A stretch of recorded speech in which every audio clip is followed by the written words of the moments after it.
So we're going to look at dry friction. And so dry friction basically means that there's no lubrication. So so far, in a statics class or physics class where you first start looking at this, whenever you're drawing free body diagrams or whatever, you draw the weight of a box and then very, very dutifully below the box, dead center, you draw the normal force. Okay? Because there's no other, on it. There's no other forces on it. It's a two-force member, so the normal force is directly below the center of mass. Okay, then the thing is though, when we get to something like this, I don't know why the boxes aren't the same size, you'll learn to live again. And so we have a box that looks like this now. And what we're going to say is that it's got this, and this is a stupid thing that they say all the time in statics, is they'll say it has impending motion. Okay, so the idea is that you have this box and it's not moving, right? Because it's statics. Okay, I can't emphasize this enough. The block is not moving, but it'll have something like this and it'll say impending motion. And that means it's about to move, but it can't. Or if it wants to move, or it might not even always say impending motion. It might say impending motion, or it might not say anything. It might just say, oh, there's friction here. But if it says impending motion, that means something slightly different. But I guess the most important thing to remember for this whole whatever discussion is that the box is not moving because this is statics and nothing moves.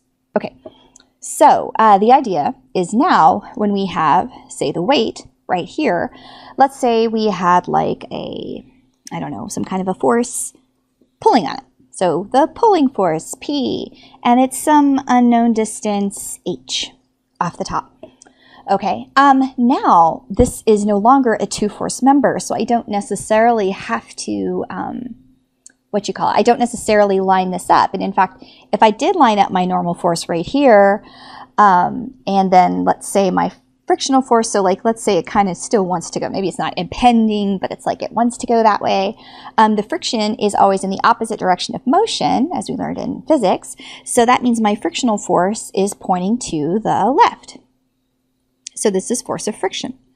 Now, okay, so think about this. If I lined this up, my normal force and my force of friction directly below, then what would happen is these would cancel out, but this would create a couple moment of sorts like this, and it would flip. The box would flip. And so we absolutely can't line those up. So it's kind of weird because you don't think about it, but that normal force is only directly below the weight if it's exactly a two-force member. But whenever you have this force pulling on the side, in order to counteract that clockwise motion, you've got to move the normal force over here to create a counterclockwise motion. So think about that. So this dude is, these two here are trying to make it go stoop, stoop this way. And so you need this one and this one to try to make it go stoop, stoop that way. And that keeps the box in equilibrium. And so essentially what we have is over time, this force of friction is going to move over. Now I'm physically going to just move the arrow because I need that little space for something. And it doesn't matter as long as I'm along the line of action.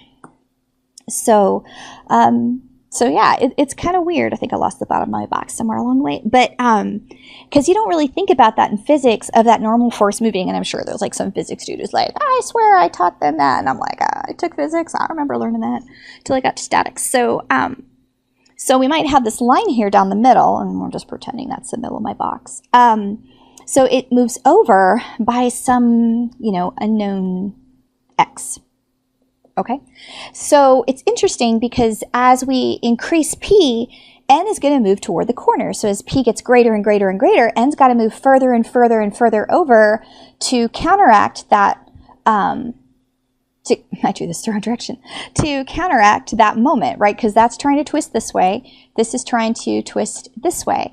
So the stronger that P gives, the more it's trying to twist clockwise, so the more N has to move to the right to increase that distance to twist counterclockwise. So it's super, super weird and probably not something, I know it's not something I'd ever necessarily thought of. Okay, and then generally what we'll have somewhere along the way, again, you'll remember this from physics, is we'll have some kind of coefficient of static friction. So coefficient, static can't spell, friction, and it's between the two surfaces. So that value is only going to be given for those two surfaces in particular. If there are two different surfaces, it'll have a different value. Now, another thing I felt like I always did in physics is I just arbitrarily would always be like, oh, so clearly the force of friction, there we go. I'd be like, my force of friction has to be the coefficient of static friction times the normal force. And I would just write that and confidently move on. Except that's not a thing. Really what we, and maybe, again, you had a different physics experience than me. I remember just being like, oh, please, please, please, let me get through this. But really what that represents is the max value, the maximum force of friction is the mu s n. It's not that it always is equal to, it's just that's the max that it can be. So there's a couple of ways that this block could move. And again, this is stupid because remember it's statics, the block's not actually moving. So every time I say it, I have to try to remember to say this. What could cause the block to have impending motion? So if the block is potentially going to have impending motion, the few things it could have, so let's say that eventually P becomes greater than this frictional force. So let's say P becomes greater than F force of friction max. Then the block is going to slip. Okay, so that's one thing that can happen. As we increase P, the box could slip. But another thing that could happen is that N, if X goes like, or I'll just say N, if N gets to the corner of the box, it will tip, right? The box will tip over. So another way to think about that is let's try to visualize it. If I took this P right here and I just like went up with it, it would get stronger and stronger and stronger. And so the normal force would have to move further and further over. So even if I didn't increase the P, I could just increase that H, and then that would require me to increase this, like this. And then once it got there, once the N gets here, then the whole thing tips over. And so I could do this algebraically on this example, but then I'm afraid you're going to like memorize that equation like it's an equation that means anything at all, and it doesn't mean anything for this example, except for this particular example. So that's one of the things you're always going to do when you're looking at these problems is you are specifically going to be looking at, okay, how far does it go until it slips? How far does it go until it tips? Actually, generally what you're going to do is you're going to make an assumption and say, well, let's assume that it slips, and then you find the X. And if the X is too big, you're like, oh, I guess it slipped, and kind of vice versa. Okay, so like my little thing that's really important to me is this whole pre-labeling. So pretend that this was like a problem that you were working, and it gave you something like this, and it was like, determine if A slips or if C slips, or if like which one slips first, and or if it doesn't slip at all. So if you were, say, given the coefficients of friction, like let's say you were given A and you were given, let's just say it was different, sigma mu A and mu C were different. So if you're going to go solve this problem, you say, oh, okay, well, I'm going to put in, there's this contacting surface. So here, so I'll have a normal at A and a normal at C. And if it's going to slip, it's going to slip this way. So then that means that the friction needs to go this way. Now, this is one of those rare cases where if you put the friction in the wrong direction, you can totally get the wrong answer. It's not like you can just put it in any direction you want and then, oh, look, it kind of works out. I just get a negative friction. No, that doesn't happen. And so again, if it was going to slide, it would slide that way. So the force of friction is coming back here. Now, this is just a point where it's touching, so I'm not necessarily worrying about I'm not necessarily worrying about where the X value is. This is just kind of a more boring-ish problem. So without too much effort, I can solve the sum of the moments about A. So I got negative 60 times 6, negative 24 times 60, and then plus 36 NC equal to 0. So I can get the NC is equal to 50 pounds. And then I can do sum of the forces in Y. So I've got negative 60 plus 50 plus NA equals 0. So that means NA is equal to 70 pounds. Okay, now I guess I should have like labeled I said pounds and newtons, and I've just got all kinds of things labeled funny. We'll call back to newtons. Newtons, newtons, newtons. Okay, so here's the thing though. Notice that on the frictions, I did not immediately label FA is equal to that mu n, or F is equal to mu n. So somewhere in this problem, and usually it's like kind of the first thing that I'll try to write so I don't forget, I'll say FA max would be like whatever mu A was times NA. And FB max, or C max, would be that mu C times NC. So now for NA, I happen to know that's 70 now, so I've got 70 mu A, and the other thing is 50 mu C. So those are the max values for those frictions. And so what's the interesting part is that as long as those frictions stay beneath those values, then nothing moves at all. Does that kind of make sense? This is actually kind of a stupid problem because I can work it using other methods, but I can't work it with what I'm just trying to talk about here. But I guess what I'm trying to get at is the point is that whenever you're setting up your free body diagram, please, please, please don't just come in here and write FC max. You're going to find FC and then you're going to compare it. So, if FC max ended up being like, 42 and you got FC was equal to 60, because usually you have to make an assumption like, oh, I assume that this is going to slip, or I assume that this other side's going to slip, and then you kind of solve the problem. And that's the annoying stuff about these friction problems is sometimes you have to solve them like 6 or 7 times, or okay, probably like 3 or 4. But like say I assumed that something slipped, and then I found that FC was equal to 60, which is greater than 42. So I'm like, oh, well then that couldn't happen, so my assumption was wrong. What's a different assumption I can make? And kind of go at it from there. But I guess the big thing is we don't start by just assuming we're there at that maximum value. Another fun thing is about wheels. So say I've got myself a little car, meow, derp, derp, derp, derp. Clearly all cars are trucks. And it's going this way. So this is interesting because you think about like, oh, it's moving this way, therefore the friction on the tire must be going this way. But that's not true. Because basically what's happening is if you think about the tire, as the tire is rotating, it's rotating like this, derps, like this. So the motion, if it was going to slip, it would slip this direction. And so the frictional force is actually going, like if this is the normal for the wheel, the frictional force for the wheel is actually going in the same direction as the car. Another thing is they'll have these problems where they'll say the front wheels are allowed to roll or something like that. And what that means is like if it's a front wheel drive, then you put the friction on the front wheel.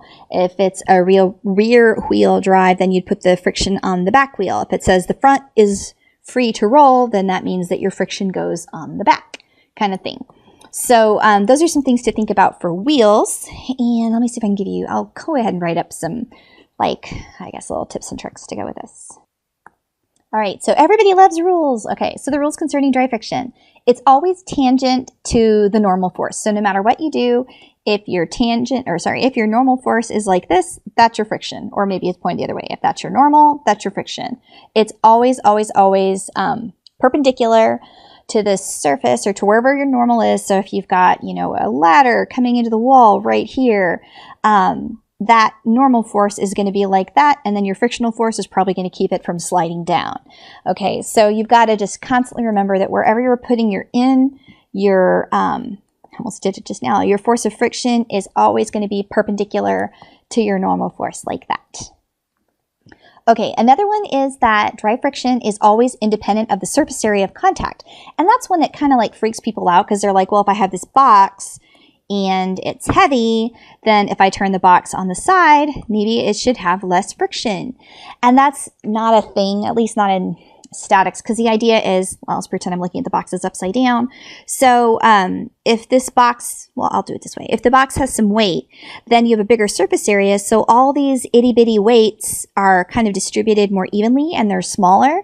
So I have smaller normal weight forces here, and then I have smaller normal forces here, so the mu ends are going to be smaller.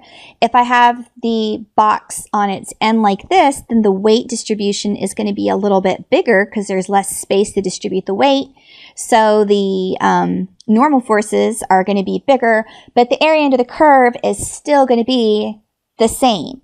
So it doesn't matter if you are rotating something on its side. It's just as, I guess, hard to push from a statics perspective because you have the same surface area on each one. Now there can be issues like, well, if I've got deformation, so maybe it's I mean, if it's deforming as you're pushing it or something like that, then definitely. Now you might say some things are easier to push if they're shorter because when you're tall and you're pushing something, then it's going to tip over, but that's a whole other question. That has nothing to do with, might be say, oh, well, here I'm more likely to hit higher and make it tip, whereas here the center of mass is lower, so even if I do this, maybe it won't tip. I don't know. So it's kind of a little bit against our brains from our experience to think about it. But if you actually kind of play with it and look at it, you're going to see that you're getting the same resistance no matter how you orient it. And it's kind of interesting because I have another video on the angle of static friction. And one of the ways you can determine the coefficient of static friction of something is put a box and then lift up the angle. And then whenever the box slows down, then the coefficient of static friction is the inverse tangent of that angle. My little pen's getting wonky. And so if you try that experiment with like a block and you turn the block on its side, you're going to get the exact same coefficient of static friction at any time. So again, just as a reminder, if something slipping is about to occur, or if it tells you for sure, you can use that mu-sn thing. If you know for sure it's about to occur, you can say that. But if you don't know it's about to occur, just use a generalized F and then compare it to what the max is going to be. The words that you should look out for is stuff like impending motion or just before slipping occurs. Other words you should look out for in problems are smooth, because smooth means, I can't spell in cursive, frictionless. I still can't spell in cursive, and my pen's being weird when I try not to write in cursive. So smooth is the same thing as frictionless. Okay, so whenever you see something that says that it's frictionless, specifically don't write in a friction arrow because there isn't one. There's a whole lot more that goes into it, but generally the strategy is assume it slips and then prove that assumption was wrong, or assume that it tips, prove that assumption was wrong, or if you assume it and then turns out the assumption's right, then you've already finished the problem. So that's fun.